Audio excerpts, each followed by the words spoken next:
کوئی بدعت والا معاملہ نہیں ہے، ہمارے سلف سے ثابت ہے، اور اس کے اوپر یعنی قرآن و سنت کے دلائل بھی موجود ہے۔ اسی کی آج کل ماڈرن فارم الیکٹرانک کاؤنٹر کی شکل میں بھی آ چکی ہوئی ہے، اور بعض لوگ انگلیوں میں پڑھنے میں آسانی محسوس کرتے ہیں، یعنی آپ کی اپنی مرضی ہے، کسی کے اوپر فتویٰ نہ لگائیں، اس کا جواز موجود ہے۔ اور اہل حدیث کے ہاں بھی سارے علماء نہیں ہیں، چند تھوڑے سے ذرا جس کو کہتے ہیں نا ذرا ضدی ٹائپ کے لوگ ہیں، وہ اس حوالے سے اختلاف کرتے ہیں۔ آپ اگر سعودی عرب چلے جائیں تو وہاں پہ آپ کو مسجد نبوی شریف کے احاطے کے اندر اور حرم شریف کے احاطے میں آپ کو تسبیحیں بکتی ہوئی نظر آئیں گی۔ اگر وہ اس کو غلط سمجھتے ہوں نا تو وہ کبھی وہاں پہ بکنے نہ دیں۔ اور حیران کن بات یہ ہے کہ اس وقت چائنا جو ہے وہ ٹوپی اور تسبیح کی مد میں 4 ارب ڈالر کی تجارت کر رہا ہے سالانہ۔ 4 ارب ڈالر، ماشاءاللہ کی جناب بول رہے ہو، پر شرمندگی دی گل ہے ساڈے واسطے کہ پاکستان جیسا اسلامی جمہوریہ پاکستان ٹوپی اور تسبیح بھی نہیں بنا سکا۔ یہ کوئی راکٹ سائنس ہے؟ آپ دیکھیں وہ تسبیح، اتنی سستی تسبیح ہے چائنا کی، آج سے جو 25-30 سال پہلے ہم جتنے روپے کی تسبیح خریدتے تھے نا اس سے بھی کم میں وہ آج دے رہے ہیں، اور اس سے زیادہ مضبوط۔ وہ مچھلی والی انہوں نے نائلون کی ڈوری بیچ میں ڈالی ہوتی ہے جو ٹوٹتی نہیں ہے، ٹھیک ہے، پھر پیارے خوبصورت پلاسٹک کے دانے ہوتے ہیں ٹرانسپیرنٹ سے، یعنی وہ دیکھ کے تو ویسے ہی تسبیح کو پکڑنے کو دل کرتا ہے، اور بڑی سستی سستی تسبیح ہیں وہ۔ ہم تو یہ لکڑی کی استعمال کرتے ہیں، اس میں ذرا زیادہ آسانی فیل ہوتی ہے، باقی کوئی بھی استعمال کر سکتے ہیں۔ الیکٹرانک کاؤنٹر بھی آج کل آ گیا ہے، لوگوں نے یعنی وہ انگلیوں میں ڈالا ہوتا ہے، اس میں پڑھ رہے ہوتے ہیں، اس میں آسانی رہتی ہے، اسلام میں اس کی کوئی ممانعت نہیں ہے۔ کچھ اذکار ہے ہی ایسے ہیں کہ جو آپ الیکٹرانک کاؤنٹر یا تسبیح کے بغیر کرنا آپ کے لیے مشکل ہے، جیسے 100 کی تسبیحات ہیں، وہ بعض کا کنسنٹریشن کے ساتھ آپ انگلی پہ بیٹھ کے ایک دفعہ نہیں کر سکتے، سوائے جیسے تسبیحات فاطمہ ہیں جو ہر نماز کے بعد آپ نے 100 کا عدد پورا کرنے کے لیے 33 دفعہ سبحان اللہ، 33 دفعہ الحمدللہ، 34 دفعہ اللہ اکبر جو بخاری مسلم میں آتا ہے، یا ایک طریق میں صحیح مسلم کے آتا ہے کہ تینوں 33 دفعہ 99 ہو گیا، اور 100 کا عدد پورا کرنے کے لیے لا الہ الا اللہ وحدہ لا شریک لہ لہ الملک ولہ الحمد وہو علی کل شیء قدیر جو پڑھے گا تو اللہ تعالیٰ اس کے سارے گناہوں کو معاف کر دے گا، اگرچہ سمندر کی جھاگ کے برابر ہی کیوں نہ ہو۔ لیکن یہ گناہ صغیرہ ہوں گے، جو بڑے گناہ ہیں وہ توبہ سے معاف ہوتے ہیں۔ صغیرہ گناہ نیکیوں سے خود بخود دھلتے جاتے ہیں، نماز پڑھنے سے بھی دھل جاتے ہیں۔ جو بڑے بڑے گناہ ہیں ان کے لیے توبہ کرنا واجب ہے، اور اکثریت بڑے گناہوں کی ہے۔ آپ دیکھ لیں چوری، زنا، قتل، وعدہ خلافی، جھوٹ، یہ سب کے سب جو ہے یہ بڑی بڑی وعیدیں جن کے اوپر آئی ہیں، سب کے سب گناہ کبیرہ ہیں، وہ صرف توبہ سے معاف ہوں گے، وہ نیک عمال کرنے سے معاف نہیں ہوتے آٹومیٹکلی۔ تو بہرحال یہ جو وظائف ہیں یہ تو کرنا آسان ہوتے ہیں، لیکن اب جس طرح آیا ہے صحیح بخاری مسلم میں کہ نبی علیہ السلام فرمایا جو 100 دفعہ صبح پڑھ لے سبحان اللہ وبحمدہ اور 100 دفعہ شام کو، تو قیامت الدن کوئی شخص اس سے بڑھ کے عمل میں نہیں آ سکتا سوائے اس کے جس نے اس سے بڑھ کر یہ وظیفے کو پڑھا ہو۔ اسی طرح کی فضیلت لا الہ الا اللہ وحدہ لا شریک لہ لہ الملک ولہ الحمد وہو علی کل شیء قدیر کے بارے میں بخاری مسلم میں آتی ہے۔ اب یہ جو وظیفہ ہے وحدہ لا شریک لہ والا، اس کو آپ 100 دفعہ پڑھنے کے لیے آپ کو ایک ٹائم چاہیے، اور انگلی پہ آپ پکڑ کے بیٹھے رہیں تو بندہ تھک ہی جاتا ہے، اس کی بجائے کاؤنٹر پہ کرنا یا تسبیح پہ کرنا آسان ہے۔ تو اسلام میں اس کی اجازت موجود ہے۔ ابو داؤد اور ترمذی کے اندر حدیث موجود ہے، نبی صلی اللہ علیہ وآلہ وسلم نے فرمایا کہ انگلیوں پر پڑھا کرو، ہاتھوں کی انگلیاں تمہاری ذکر کی گواہی دے گی قیامت والے دن، ان کو بلوایا جائے گا۔ اس حوالے سے انگلیوں پہ پڑھنا یعنی ایک افضل عمل ہے کہ انگلیوں پہ گواہی دی جائے گی، لیکن اس سے یہ بھی بات ثابت ہوئی کہ پھر دونوں ہاتھوں کی انگلیوں پہ پڑھے نا۔ میں کیا صرف یہ چاہتا ہوں کہ میرا دایاں ہاتھ ہی گواہی دے، بایاں بھی دے، رفع الیدین بھی میں دونوں ہاتھوں سے ہی کرتا ہوں نا، صرف دایاں ہاتھ سے تو نہیں کرتا۔ اور یہ کوئی ناپسندیدہ کام تو ہے نہیں ہے، جو احادیث آتی ہے کہ نبی علیہ السلام پسندیدہ کام دائیں طرف سے مطلب فرماتے تھے، تو ذکر کرنا تو پسندیدہ کام ہی ہے نا، دائیں سے بھی کریں بائیں سے بھی کریں۔ وہ کہتے ہیں نا جی دائیں پہ ہونا چاہیے، صحیح بخاری میں حدیث ہے نبی علیہ السلام کرتا جب پہنتے تھے تو دائیں طرف سے شروع کرتے تھے، تو پھر بائیں طرف کی آستین نہیں پہنتے تھے، صرف دائیں پہنتے تھے، بھائی بھی پہنتے تھے نا، وہ شروع دائیں سے کرتے تھے نا۔ تو آپ بھی تسبیحات دائیں ہاتھ سے شروع کریں بائیں پہ ختم کریں۔ ہم نے تو دیکھا ہے اس میں ذرا آسانی رہتی ہے آپ کو یاد رکھنے میں، جب دائیں سے شروع کر کے بائیں پہ ختم کرتے ہیں۔ بعض اوقات انسان کو ایمبیگوس بھی ہو جاتا ہے معاملہ جب آپ ایک ہاتھ پہ ہی 2 دفعہ کر رہے ہوتے ہیں۔ تو بعض اس وظیفے کو بھی جو تسبیحات فاطمہ سلام اللہ علیہا ہے اس کو بھی تسبیح پہ شمار کر لیتے ہیں الیکٹرانک کاؤنٹر پہ، بالکل ٹھیک ہے، اس کے اندر کوئی حرج نہیں ہے، آپ کر سکتے ہیں جو آپ کو آسانی ہے۔ زُيِّنَ لِلنَّاسِ حُبُّ الشَّهَوَاتِ مِنَ النِّسَاءِ، آراستہ کر دی گئی ہے لوگوں کے لیے خواہشات کی محبت عورتوں میں، اور پھر آنورڈ 5 مزید چیزیں اللہ تعالیٰ نے گنوائی ہیں، لیکن ٹاپ آف دا لسٹ جس چیز کو ڈسکس کیا وہ عورت کی آزمائش ہے، یا عربی میں ہم اسے کہتے ہیں فتنہ۔ ایک فتنہ وہ ہے جو پنجابی میں استعمال ہوتا ہے، وہ ڈیفرنٹ ہے۔ یہ ہے ٹیسٹ، آزمائش، جس کے ذریعے اللہ تعالیٰ آزماتا ہے۔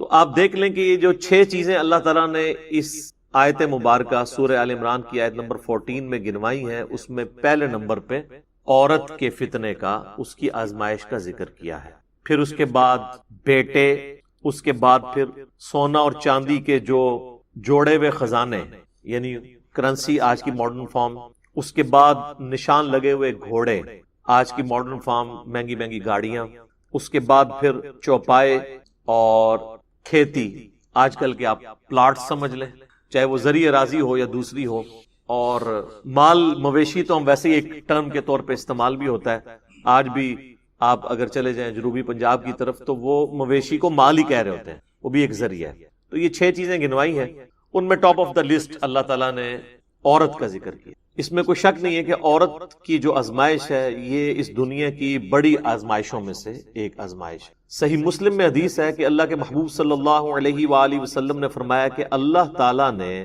جنت کو ناگوار چیزوں سے ڈھانپ رکھا ہے، یعنی ہر وہ چیز جو دنیا میں مشکل ہے نا، وہ جنت کی طرف لے جانے والی چیز جو انسان کی طبیعت کے اوپر ناگوار ہے۔ ظاہر ہے نمازوں کی مشقت، روزوں کی مشقت، حلال اور حرام میں فرق کرنے کی مشقت، آنکھوں کی حفاظت کی مشقت، پیٹ کی حفاظت کی مشقت، ہاتھوں کی حفاظت کی مشقت، زبان کی حفاظت کی مشقت، یہ تمام ناگوار چیزیں ہیں۔ یعنی ہر وہ چیز جو دنیا میں کرنے سے اللہ تعالیٰ نے منع فرمایا ہے، اس کی اٹریکشن چونکہ دل کے اندر ڈال دی ہے، لہٰذا اس چیز سے رکنا یہ ناگوار چیز۔ تو مسلم شریف کی حدیث کے الفاظ ہیں کہ اللہ تعالیٰ نے جنت کو ناگوار چیزوں سے ڈھانپ رکھا ہے اور جہنم کو خوشنما چیزوں سے ڈھانپ رکھا ہے۔ یعنی جہنم کے اوپر جس کو ہم کہتے ہیں نا کہ اڑنگا لگایا ہوا ہے کہ کوئی بھی پاس سے بھی گزرے گا اس کی طرف اٹریکٹ ہو۔ دنیا میں ہر وہ چیز جو خوشنما دکھتی ہے، جس کی طرف دل اٹریکٹ ہوتا ہے اور اس کو کرنا بھی آسان ہو جاتا ہے۔ ظاہر برائی کو کرنا دنیا میں آسان ہے ایز کمپیئر ٹو نیکی کرنے، تو وہ تمام کی تمام خوشنما چیزیں بظاہر خوشنما ہیں لیکن وہ جہنم کی طرف لے جانے والی۔ اسی کی ایکسپلینیشن اس حدیث میں ہے جو سنن ابی داؤد، جامع ترمذی، سنن نسائی، ابن ماجہ میں موجود ہے کہ جب اللہ تعالیٰ نے جنت کو پیدا فرمایا تو حضرت جبرائیل علیہ السلام سے کہا کہ جائیں اور جنت دیکھ کر آئیں۔ تو جب واپس آئے تو اللہ نے پوچھا کیسا پایا، تو انہوں نے کہا یا اللہ کمال جگہ تو نے بنائی ہے، مجھے نہیں لگتا کہ کوئی شخص تن من دھن نہ لگا دے اس جنت میں پہنچنے کے لیے، یہ تو ساری جنت میں پہنچ جائیں گے، جگہ ہی ایسی ہے۔ اللہ تعالیٰ نے پھر جنت کو ناگوار چیزوں سے ڈھانپ دیا اور پھر کہا کہ اب جا کے جنت کو دیکھو۔ جنت کو جب جبرائیل علیہ السلام نے دیکھا تو انہوں نے کہا یا اللہ مجھے نہیں لگتا کہ اب کوئی شخص جنت میں جانے میں کامیاب ہوگا، کیونکہ تو نے اس میں ہرڈلز ہی اتنی ڈال دی ہیں کہ جنت تک پہنچنے کے لیے وہ تمام آبسٹیکلز عبور کرنی پڑے۔ پھر اللہ نے کہا جا کے ذرا جہنم کو وزٹ کرو، واپس آئے، کہا یا اللہ توبہ توبہ، یہ تو بڑی سختی کی جگہ ہے، کوئی شخص بھی کوئی ایسا عمل کرنے کی کوشش نہیں کرے گا کہ وہ اس تک پہنچ جائے۔ پھر اللہ تعالیٰ نے جہنم کو خوشنما چیزوں سے ڈھانپ دی اور پھر فرمایا کہ جاؤ اب جا کے جہنم وزٹ کرو۔ اور جب وزٹ کر کے آئے تو انہوں نے کہا یا اللہ مجھے نہیں لگتا کہ کوئی بندہ جہنم میں جانے سے بچ سکے گا، کیونکہ اٹریکشن ہی اتنی رکھی ہے تو نے، جہنم کے اندر نہیں، جہنم کے باہر، جس کو پنجابی سے کہنا ہے کڑگا لگیا ہوا ہے شکار کرنے کے لیے۔ اسی آزمائش کے اوپر تو پھر جنت ہے۔ تو وہ جو خوشنما چیزیں جنہوں نے جہنم کو ڈھانپ رکھا ہے، ان میں سے پہلی چیز عورت کا فتنہ۔ صحیح مسلم میں حدیث ہے، نبی صلی اللہ علیہ وآلہ وسلم نے فرمایا کہ دنیا متاع ہے، برتنے کی جگہ ہے، اور سب سے بہترین متاع نیک بیوی ہے۔ دوسری طرف یہ بھی اسپیکٹ ہے کہ نیک بیوی جنت تک پہنچنے کا ذریعہ بن سکتی۔ عورت آزمائش ضرور ہے، لیکن اگر نیک عورت ہوگی، نیک بیوی ہوگی، تو دنیا میں اس سے بہترین برتنے کی کوئی چیز، دنیا میں بھی نفع اور آخرت میں جانے کا، جنت میں جانے کا سبب بھی۔ ایک اور حدیث ہے بخاری اور مسلم دونوں میں، نبی صلی اللہ علیہ وآلہ وسلم نے فرمایا میں اپنے بعد تمہارے لیے عورت سے بڑا کوئی فتنہ شمار نہیں کرتا۔ یہ آپ علیہ السلام نے اپنے وفات کے دنوں میں وصیتیں کرتے ہوئے فرمایا کہ میرے بعد سب سے بڑی آزمائش جو تم پہ ہے وہ عورت کے فتنے کی شکل میں آئے گی۔ اب عورت کا فتنہ ایک تو سیکس کے پوائنٹ آف ویو سے بھی ہو سکتا ہے، اور ایک اس پوائنٹ آف ویو سے کہ کوئی شخص اپنی بیوی کی محبت کے اندر جو جائز ہے ایکسٹریم رویہ اڈاپٹ کرے کہ اللہ کی حدوں کو توڑ دے، یا بیویوں کے ساتھ حسن سلوک نہ کرے اور ان کے جو جائز حقوق ہیں ان کو نہ دے، اور اس کے سبب اللہ تعالیٰ کے وہ عذاب کا مستحق ہو۔ دونوں صورتوں میں عورت آزمائش ہے۔ ایک اور حدیث ہے بخاری اور مسلم میں، تیسری حدیث، یہ آلموسٹ 12 احادیث ہیں جو میں اس میں کور کروں گا. تیسری حدیث بخاری اور مسلم دونوں میں موجود ہے. 2 تو میں چونکہ تمہیداً بیان کر چکا ہوں، یہ 10 احادیث ہیں کنزیکٹیو، کہ نبی صلی اللہ علیہ وآلہ وسلم نے فرمایا کہ عورتوں کے پاس جانے سے بچو، یعنی ان عورتوں سے مراد غیر محرم عورتیں. تو صحابہ نے پوچھا کہ دیور کے بارے میں آپ کا کیا پوائنٹ آف ویو ہے؟ تو آپ نے فرمایا دیور تو موت ہے، یعنی سب سے زیادہ پردے کا اہتمام دیور سے کرنے کی ضرورت ہے. ظاہر ہے ایک گھر کے اندر تو فزیکل پردہ مشکل ہے، بہتر تو یہ کہ الگ گھر ہو، تو وہاں پھر نگاہوں کا پردہ ہوگا، نگاہ جھکا کر بات کرنا، جسے غض بصر کہا جاتا ہے عربی میں. سورۃ النور کے اندر اس کی تلقین ہے. اس کانٹیکسٹ میں میں نے دو ڈیٹیل لیکچر دیے ہیں. مسئلہ نمبر 161A غض بصر سے متعلق 17 صحیح الاسناد حدیث، اور اسی کا پارٹ B تھا 161B مسئلہ عورتوں کے حجاب اور پردے سے متعلق. چوتھی حدیث جامعہ ترمذی میں ہے کہ نبی صلی اللہ علیہ وآلہ وسلم نے فرمایا کہ جب کوئی 2 مرد و عورت کسی جگہ الگ ہوتے ہیں، اب ظاہر اس سے مراد میاں بیوی نہیں، جو نامحرم رشتہ ہے، تو تیسرا ان میں شیطان ہوتا ہے. تو یہ جو لوگ کہتے ہیں نا جی ہماری محبت بڑی پاکیزہ محبت ہے، اور ہر بندے نے پاکیزگی کی لیمٹس بھی اپنی رکھی ہوئی ہیں. کوئی شخص صرف فون پہ بات کرنے کو پاکیزہ محبت سمجھتا ہے، کوئی ہاتھ لگانے کو پاکیزہ محبت سمجھتا ہے، کوئی ایک سٹیپ اس سے آگے جانے کو پاکیزہ محبت سمجھتا ہے، اور اس سے آگے جانے کو وہ گناہ شمار کرتا ہے. حالانکہ اسلام میں نامحرم مرد و عورت کا کوئی اس اعتبار سے رشتہ نہیں ہے. حتیٰ کہ یہ جو منگیتر والا کانسیپٹ ہے نا، یہ بھی غلط ہے. منگیتر بھی آپس میں نامحرم ہے جب تک کہ نکاح نہ ہو جائے. آفیشیل بانڈنگ جو شریعت میں ہے وہ نکاح کا بانڈ ہے. تو بہتر یہ کہ یہ منگنی کرنے کی بجائے نا نکاح ڈائریکٹ کرنا چاہیے. اس کے بعد اگر مرد و عورت آپس میں فون کے اوپر رابطہ رکھنا چاہتے ہیں تو وہ ضرور رکھیں، لیکن فون تک ہی، اس سے آگے نہیں. کیونکہ نکاح کے بعد جب تک رخصتی نہ ہو تو مرد و عورت آپس میں کوئی بھی کسی قسم کا تعلق قائم نہیں کر سکتے، ورنہ تو یہ معاشرے کی جڑیں ہی پھر کٹ جائیں گی. اور اس قسم کے کیسز پھر سامنے آتے ہیں اور وہ آپ جوڈیشری میں بھی پروف نہیں کر سکتے، اور پھر معاملات کہاں سے کہاں بگڑ جاتے ہیں. لہٰذا یہ کہنا کہ جی نکاح ہو گیا تو اب ہر طرح کا تعلق جائز ہو گیا، نہیں. جب تک رخصتی نہ ہو نکاح کے بعد والے تعلقات اس کے لیے جائز نہیں ہوں گے. 5ویں حدیث صحیح مسلم کی ہے. نبی علیہ السلام سے پوچھا گیا جو اچانک نظر اٹھ جاتی ہے، تو آپ نے فرمایا کہ اللہ نے مجھے اس چیز سے منع کیا ہے اور حکم دیا ہے کہ اگر اچانک نظر اٹھ جائے تو میں فوراً اپنی نظر ہٹا لوں. یعنی وہ نظر آپ نے یہ نہیں ہے کہ گھر چھوڑ کے آنا ہے ایک نظر کے اندر. کہتا نہیں پہلی نظر معاف ہے. پہلی نظر سے مراد دیکھنا نہیں ہے، پہلی نظر سے مراد ہے کسی شخص کا نامحرم کے بارے میں اس کو یہ پتہ چل جانا، تو پہلی نظر اس کی ہو گئی. اب جان بوجھ کے چاہے وہ پہلی نظر بھی ڈالے گا تو اس کی دوسری شمار ہو. 6ٹھی حدیث بخاری اور مسلم دونوں میں ہے. نبی علیہ السلام نے فرمایا کہ اے نوجوانوں کے گروہ، تم میں سے جس میں استطاعت ہو وہ نکاح کرے، اور اگر نکاح نہیں کر سکتا، یعنی اس کی فائنینشیل حالت ایسی نہیں ہے، تو وہ پھر روزے رکھ کے اپنی شہوت کو ٹھنڈا کرے. اور اس میں الفاظ ہیں نکاح کرو. نکاح کرنا تمہاری عفت اور عصمت کی حفاظت اور شرمگاہ کی حفاظت کا ذریعہ ہے، اور یہ نگاہیں نیچی رکھنے کا ذریعہ. اب یہ بھی ایک تلخ حقیقت ہے کہ ہمارے معاشرے میں نکاح کی سرمنی اور شادی کی سرمنی اتنی مشکل کر دی گئی ہے کہ جو لوگ فائنینشلی افورڈ بھی کر رہے ہوتے ہیں پھر بھی حالات و واقعات ان کے لیے ایسے نہیں بن پاتے کہ وہ شادی کر سکیں. اور دوسری طرف یہ بھی ایکسٹریم ہے کہ ایک شخص فیملی کو سپورٹ کر ہی نہیں سکتا اور آپ زبردستی اس کی شادی کروا دیں کہ جی یہ بعد میں بندے دا پتر بن جائے گا. الٹا آپ 2 خاندانوں میں لڑائیاں ڈلوا دیں گے. تو یہ بھی کوئی اپروچ نہیں ہے. اور اس حدیث میں جو استطاعت ہے اس سے مراد اس کی سیکچول استطاعت نہیں ہے بلکہ فائنینشیل استطاعت کا ذکر، کہ فائنینشلی اگر وہ استطاعت رکھتا ہے تو وہ نکاح کرے گا. ورنہ یہ تو نہ ہوتا کہ جس کی استطاعت نہیں ہے تو وہ روزے رکھے. اگر اس سے مراد وہ سیکچول چیز ہوتی پھر تو روزے بھی رکھنے کی ضرورت نہیں تھی اس کو. تو اس سے مراد وہی چیز ہے. اس میں اکثر وہ مشہور کیا جی ایک غریب آدمی آیا، حضور نے کہا شادی کر لو، اور غریب ہو گیا، کہا دوسری کر لو، اور غریب ہو گیا، تیسری کر لو، چوتھی کر لو، پھر وہ امیر ہو گیا. سر اس طرح نہیں کوئی امیر ہوتا ہے، بیڑا غرق کیتا ہے. یہ بالکل جھوٹی روایتیں ہیں. یہ میرا خیال ہے کنواروں نے گھڑی ہوئی ہے. ان روایتوں سے پھر بھی شادی نہیں ہونے کی جن کی نہیں ہونی. اچھا 7ویں حدیث ہے صحیح بخاری میں. آپ صلی اللہ علیہ وآلہ وسلم نے فرمایا جو شخص مجھے اپنی زبان اور شرمگاہ کی حفاظت کی ذمہ داری دے دے میں اسے جنت کی گارنٹی دیتا ہوں. اب یہ 2 چیزیں جو ہے نا یہ بہت کریٹیکل ہیں، زبان اور شرمگاہ کا معاملہ. 8ویں حدیث صحیح مسلم میں ہے. نبی صلی اللہ علیہ وآلہ وسلم نے فرمایا یہ دنیا بڑی میٹھی ہے، سرسبز و شاداب ہے، اور اللہ نے دنیا میں تمہیں اپنا خلیفہ بنایا ہے۔ اب وہ یہ دیکھے گا کہ تم کیسے اعمال کرتے ہو، اور پھر آپ علیہ السلام نے فرمایا کہ تم دنیا اور عورت کے فتنے سے بچنا۔ دو چیزیں فرمائی، دنیا کی محبت، اس کی دولت کی محبت، اور عورت۔ یہ کیسی کنکلوڈنگ گفتگو ہے کہ اللہ نے تمہاری آزمائش ان دو چیزوں میں رکھ دی، عورت اور مال۔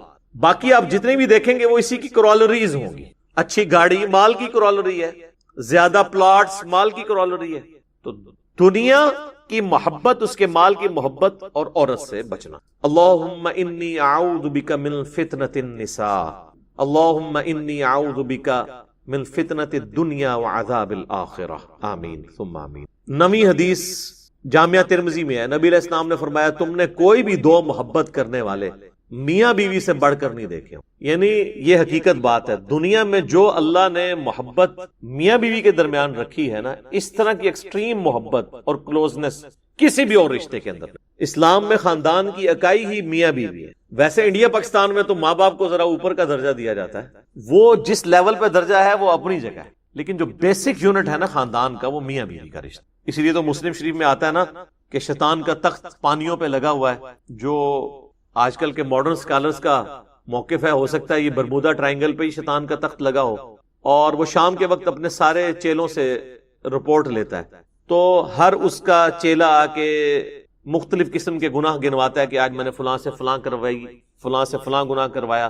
ایک چیلا آ کے کہتا ہے آج میں نے میاں بیوی کے درمیان علیحدگی کروا دی۔ تو شیطان کسی سے خوش نہیں ہوتا، اس سے خوش ہوتا ہے اور اسے گلے لگا کے ملتا ہے کہ اصل کام تو نے کیا، کیونکہ میاں بیوی کے درمیان جدائی ہو گئی تو اولاد تو ویسے ہی گئی، معاشرے کے لیے ناسور بن گئی اولاد بھی، اور بعض اوقات ایسی عورتیں یا ایسے مرد بھی ناسور معاشرے کے لیے بن جاتے ہیں اگر دوبارہ ان کا پیچ اپ نہ کہیں پہ ہو سکے۔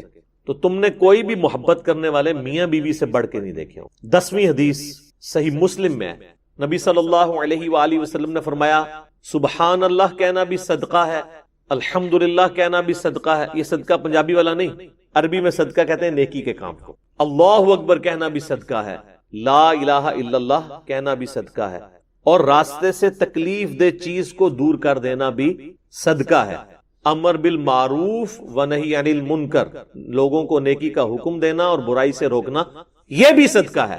حتیٰ کہ تمہارا اپنی بیویوں کے ساتھ ازدواجی تعلق قائم کرنا بھی صدقہ ہے۔ باقی ساری باتیں تو صحابہ کو سمجھ آ گئی۔ آخری بات میں انہوں نے کاؤنٹر کوسچن کیا، یا رسول اللہ ایک پیور ایک اینیمل انسٹنکٹ والی جو ایکٹیویٹی ہے اس پہ بھی نیکی ہے، تو آپ نے فرمایا اگر تم یہی ضرورت کسی ایسی عورت سے پوری کرو جو تمہارے لیے حلال نہیں ہے تو کیا تمہیں گناہ ملے گا؟ صحابہ نے کہا یا رسول اللہ ملے گا۔ تو فرمایا کہ پھر تمہیں اپنی بیویوں کے ساتھ ازدواجی تعلق قائم کرنے پر ثواب بھی ملے گا۔ یہ ہے نیکی کا کانسیپٹ اسلام کے۔ تو یہ میں نے 12 احادیث کور کی ہیں آلموسٹ، اس میں میں نے کراس ریفرنس میں مزید بھی کر دی، 2 تمہیدن اور 10 جو ہے وہ عورتوں کے فتنے کے پوائنٹ آف ویو سے۔ ابھی بھی کئی باتیں ہیں جو بیان ہو سکتی ہیں، لیکن یہ قرآن کلاس اس کی متحمل نہیں کہ میں اسے ڈیٹیل سے بیان کروں۔ مسئلہ نمبر 161A، نگاہوں کی حفاظت سے متعلق 17 صحیح الاسناد احادیث اور قرآن حکیم کی آیات سورۃ النور کی، اور اسی کا پارٹ B تھا 161B مسئلہ، وہ عورتوں کے حجاب سے متعلق۔ اور ایک اور میرا لیکچر ہے مسئلہ نمبر 51، رزق حرام کی مذمت، دنیا پرستی کا انجام اور اس کا علاج۔ اس میں میں نے 11 آیات قرآن حکیم سے کراس ریفرنس کے طور پر دنیا کی مال کی محبت کے حوالے سے ڈسکس کی ہیں، اور 17 صحیح الاسناد احادیث بھی اس میں ڈسکس کی ہیں۔ آج اس ڈیٹیل میں جانے کی ضرورت نہیں ہے۔ بہرحال چونکہ یہ ایک کریٹیکل ٹاپک تھا اور پوری دنیا میں مانا جاتا ہے، فرائیڈ بھی یہی کہتا ہے کہ دنیا میں سب سے امپورٹنٹ جذبہ جو ہے وہ سیکس کا ہے، باقی ساری چیزیں بعد میں۔ اور دیکھیں کسی حد تک قرآن نے اس کی بات سپورٹ کی ہے، یا آپ کہہ لیں گے اس نے قرآن کی بات کو سپورٹ کیا ہے، ظاہر ہے وہ تو بعد میں آیا ہے۔ اور وہی ہے دوسری حدیث سنن ابی داؤد میں 212 نمبر، مشکات میں 555۔ ایک صحابی نے پوچھا یا رسول اللہ صلی اللہ علیہ وسلم میری بیوی حیض سے ہے، میں اس کے ساتھ کس طرح تعلق قائم کروں؟ تو آپ صلی اللہ علیہ وسلم نے فرمایا کہ اس کا آزار بند جو ہے وہ کس کر باندھ لو، پھر اوپر کا حصہ تیرے لیے حلال ہے، یعنی شرمگاہ کے ساتھ انٹرکورس نہیں، باقی جسم کے ساتھ مباشرت کی جا سکتی ہے۔ اور وہی حدیث ہے جس کے اوپر منکرین حدیث بھی اعتراض کرتے ہیں کہ قرآن میں ہے کہ حیض کی حالت میں عورتوں سے الگ رہو، اور بخاری اور مسلم میں حدیث ہے کہ نبی صلی اللہ علیہ وسلم اپنی بیویوں سے حالت حیض میں بھی مباشرت کرتے تھے، لیکن وہ پوری حدیث نہیں پڑھتے. وہ پوری حدیث اس طرح ہے. تیسری حدیث صحیح بخاری میں 302، صحیح مسلم میں 680 ہے کہ اما عائشہ رضی اللہ تعالیٰ عنہ کہتی ہیں کہ نبی صلی اللہ علیہ وسلم جب امہات المومنین سے ازدواجی تعلق قائم فرمانا چاہتے جبکہ وہ حالت حیض میں ہوتی تو ان کو حکم دیتے کہ وہ ایک آزار بند باندھ لیں، پھر آپ صلی اللہ علیہ وسلم باقی جسم کے ساتھ اپنی بیویوں کے ساتھ مباشرت کرتے تھے. تو انٹر کورس حالت حیض میں حرام ہے، لیکن باقی جسم جو ہے وہ حلال ہے. اور بیوی کو ساتھ لٹائیں، یہ جو ہندوانہ معاشرے میں ہے کہ یہ ناپاک ہو جاتی ہے یا اس طریقے سے اور معاشروں کے اندر، تو اسلام میں اس کی کوئی گنجائش نہیں. صحیح مسلم میں حدیث ہے آپ صلی اللہ علیہ وسلم مسجد نبوی میں تھے، آپ نے مسجد نبوی کی کھڑکی سے اما عائشہ رضی اللہ تعالیٰ عنہ سے کہا کہ مجھے میرا بسترا پکڑا دو. تو انہوں نے کہا یا رسول اللہ میں حیض سے ہوں. آپ نے فرمایا حیض تیرے ہاتھوں میں تو نہیں گھس گیا؟ یہ تو حکم ہی نجاست ہے. اس طریقے سے صحیح مسلم میں حدیث ہے کہ نبی صلی اللہ علیہ وسلم میری گود میں سر رکھ کر قرآن پڑھا کرتے تھے حالانکہ میں حالت حیض میں ہوا کرتی تھی. تو یہ حالت حیض حکمی نجاست ہے. اس میں عورت آٹا بھی گوندھ سکتی ہے اور کھانا بھی پکا سکتی ہے، کوئی مسئلہ نہیں ہے. اسی طریقے سے اگر کسی پہ غسل فرض ہے تو بس اتنا ڈیلے نہ کرے کہ نماز قضا ہو، باقی وہ کوئی حقیقتاً تو پلید نہیں ہے، حکمی نجاست کے اعتبار سے. بخاری اور مسلم کی متفق علیہ حدیث ہے. حضرت ابو ہریرہ کہتے ہیں مجھ پہ غسل فرض تھا نائٹ فال احتلام کی وجہ سے، میں جا رہا تھا آپ صلی اللہ علیہ وسلم راستے میں ملے اور آپ صلی اللہ علیہ وسلم مجھ سے گفتگو فرمانے لگے، میں چپکے سے کھسکا جا کے غسل کر کے واپس آیا. آپ نے فرمایا ابو ہریرہ کہاں گئے تھے؟ کہ یا رسول اللہ میں ناپاک تھا تو غسل کرنے گیا. آپ نے فرمایا مومن کبھی ناپاک نہیں ہوتا. یہ حکمی نجاست ہے، حقیقت تو نہیں. حکمی یہ ہے کہ شریعت کے پوائنٹ آف ویو سے نماز پڑھنے کے اعتبار سے انسان جو ہے وہ اس کے لیے غسل ضروری ہے. اب جس شخص کا وضو نہیں ہے وہ ناپاک تو نہیں ہے، لیکن نماز پڑھنے کے اعتبار سے ناپاک ہے، نماز کے لیے اسے وضو کرنا پڑے گا. اس کو کہتے ہیں حکمی نجاست. حقیقی نجاست الگ ہے، حکمی الگ.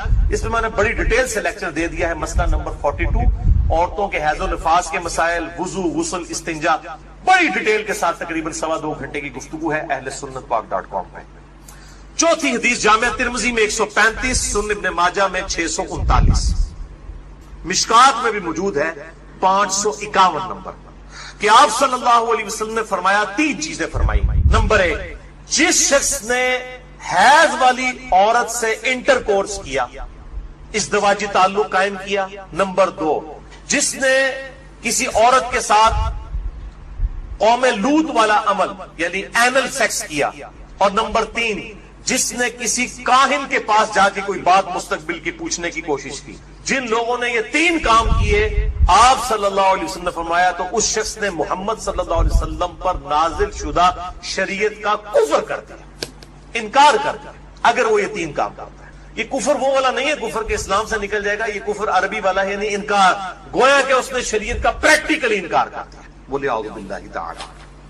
5ویں حدیث سنن ابن ماجہ میں 1924، مشکات میں 3192، کہ آپ صلی اللہ علیہ وسلم نے فرمایا بے شک اللہ تعالیٰ حق کہنے میں شرم محسوس نہیں کرتا، تم عورتوں کی پیٹھ میں مباشرت مت کرو، ان کے ساتھ انٹر کورس اینل سیکس والا مت کرو. 6ٹھی حدیث سنن ابی داؤد میں 2162 اور مشکات میں 3193، کہ آپ صلی اللہ علیہ وسلم نے فرمایا جو شخص اپنی بیوی کے ساتھ قوم لوط والا عمل کرے اللہ کے ہاں وہ ملعون ہے، اللہ کی لعنت ہے اس پر، وہ اللہ کی رحمت سے دور ہے.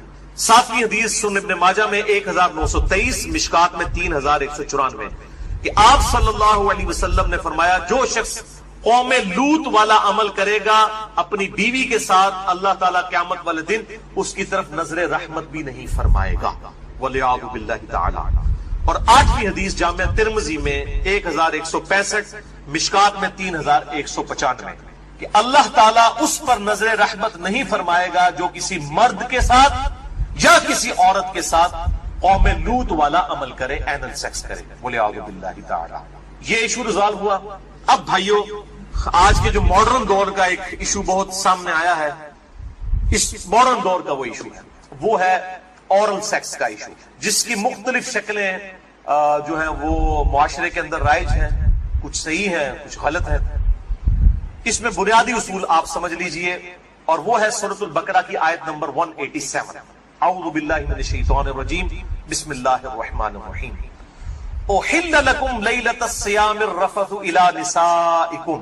حلال کر دیا ہے اللہ نے رمضان کی راتوں میں بھی تمہارا اپنی بیویوں کے ساتھ ازدواجی تعلق قائم کرنا. ہن لباس لکم. تمہاری بیویاں تمہارا لباس ہے. وانتم لباس لہن. اور تم اپنی بیویوں کا لباس. اب یہ لباس میں نے جو پہنا ہوا ہے اس لباس اور میرے جسم کا کوئی پردہ نہیں ہے. میاں بیوی کا آپس میں کوئی پردہ نہیں ہے کیونکہ ایک دوسرے کا لباس ہے, ایک دوسرے کی عفت اور عصمت کی حفاظت کا ذریعہ بھی ہے, ایک وہ معنی بھی ہے, اور دوسرا اس حوالے سے پریکٹیکلی بھی وہ لباس ہے کہ میاں بیوی کا آپس میں کسی بھی چیز کا کوئی پردہ نہیں. کسی حدیث کے اندر کوئی اس طرح کی چیز رپورٹ نہیں ہوئی. اس حوالے سے ایک مردود اور منقطع روایت پیش کی جاتی ہے, اور اس تابعی کا سما جو ہے وہ سیدہ عائشہ رضی اللہ تعالیٰ عنہا سے ثابت ہی نہیں ہے.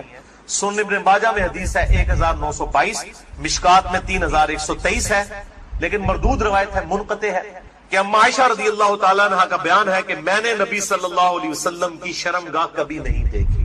لیکن یہ روایت ہی ضعیف ہے جس کی بنیاد کے اوپر لوگوں نے اورل سیکس کے حوالے سے عجیب و غریب فتوے دیے اور کہا کہ جی میاں بیوی ایک دوسرے کی شرمگاہ کو نہیں دیکھ سکتے, یعنی وہ کہتے ہیں دیکھ ہی نہیں سکتے, اگلی بات تو آپ چھوڑ ہی دیں. تو یہ حدیث ہی بالکل جو ہے وہ منقطع ہے اور مردود روایت ہے جس کی بنیاد پہ یہ پورے کا پورا ایک اسکول آف تھاٹ کھڑا کیا ہوا ہے. بھائیو, اسلام میں ایز سچ اورل سیکس کی کوئی ممانعت نہیں آئی سوائے وہ قوم لوط والا جو اینل سیکس ہے اس کو ضرور ایڈریس کیا گیا. اس حوالے سے جتنی بھی باتیں کی جاتی ہیں وہ علماء کے فتوے ہیں, اور ظاہر ہے کہ جب فتویٰ ہوگا تو وہ ایکسپرٹ اوپینین ہے, وہ اجتہادی ایشو ہے, اس میں کوئی شخص بھی دلائل کے ساتھ کسی کے ساتھ اختلاف کر سکتا ہے, اور اس کو آپ کتاب و سنت کی نص کی طرح بالکل فائنل اتھارٹی نہیں مان سکتے. اس کے لیے دلائل دینے کی ضرورت ہوتی, زبانی کلامی نہیں کہ میرا دل نہیں مانتا. یہ آپ صلی اللہ علیہ وسلم نے کلیئر کٹ فرما دیا کہ جو دودھ چھڑانے کی عمر ہے اس دوران اگر کوئی بچہ دودھ پی لے, اور وہ بھی صحیح مسلم کی حدیث کے تحت 5 مرتبہ, تو تب رساعت کا رشتہ, دودھ کا رشتہ اسٹیبلش ہوگا, ورنہ نہیں ہوگا. تو اب جو بڑا مرد ہے تو 2 سال کا تو نہیں ہے, تو اس میں ظاہر ہے کہ بالکل امپلائڈ ہے کہ اگر کوئی اس طرح کا معاملہ کر لیتا ہے تو نہ رضاعت قائم ہوگی اور نہ میاں بیوی کا آپس میں کوئی نکاح ٹوٹنے والا معاملہ ہوگا.